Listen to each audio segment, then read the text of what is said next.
اگر کوئی شخص کلی کر رہا تھا پھر بلا قصد یعنی بغیر اس کے قصد و ارادہ کے پانی حلق کے نیچے اتر گیا، یعنی وہ جان بوجھ کے نہیں کیا، اس کے ارادے کے بغیر کوئی کلی کر رہا تھا پانی حلق کے نیچے اتر جائے، یا ناک میں پانی چڑھایا تھا مثلا وضو وغیرہ کے درمیان اور پانی اتنی تیزی سے چڑھایا کہ دماغ تک پہنچ گیا، وہ روزہ ٹوٹ جائے گا، مگر جبکہ روزہ ہونا بھول گیا ہو تو نہ ٹوٹے گا اگرچہ قصداً ہو۔ یعنی اگر ایسا ہے کہ اسے یاد نہیں رہا، کبھی ہو جاتا ہے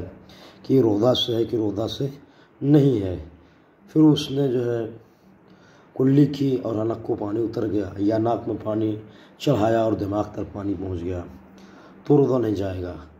تو ایسی صورت میں اگر جان بوجھ کر کے بھی کلی کر لی تھی، ناک میں پانی چڑھایا تھا، تب بھی روزہ نہیں جائے گا، کیونکہ روزہ رکھنا اس کو یاد نہیں ہے۔ اس لیے حکم ہے کہ رمضان کے دنوں میں جب کلی کی جائے یا ناک میں پانی چڑھایا جائے تو بہت زیادہ جھٹکے سے اور تیزی سے نہ کیا جائے، بلکہ دھیرے دھیرے، اور گلالہ وغیرہ نہ کیا جائے، بلکہ منہ میں لے کر کے کلی کر لی جائے تاکہ روزے پر کچھ فرق نہ پڑے۔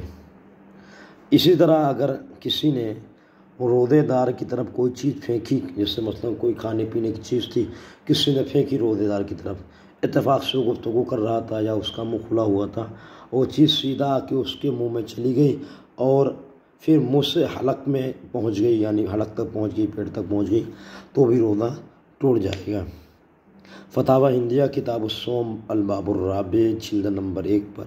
یہ مسئلہ موجود ہے۔ یوں ہی اگر کوئی انسان سو رہا تھا اور سونے کی حالت میں پانی پی لیا یا کچھ کھا لیا یا منہ کھلا ہوا تھا اور بارش ہونے لگی یا کسی نے ایسے کر کے پانی کے قطرات یا بارش میں اولے وغیرہ جو گرتے ہیں وہ اس کے حلق میں گرا دیے اور حلق منہ میں گرا دیے اور حلق تک پہنچ گئے تو روزہ ٹوٹ جائے گا۔ یعنی کہ اگر سونے کی حالت میں بھی بہت سے لوگوں کو سونے میں عادت ہوتی ہے کہ وہ پانی پی لیتے ہیں، کھا لیتے ہیں، چلنے لگتے ہیں، تو سونے میں بھی کسی نے اگر ایسا کام کر لیا کہ سونے میں پانی پی لیا یا کچھ کھا لیا، منہ کھلا تھا یا اور پانی کے قطرے گر گئے یا اولا گر گیا تو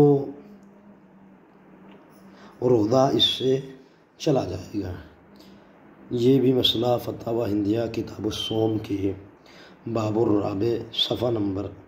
178 پر موجود ہے۔ واللہ تعالی عالم بالصواب۔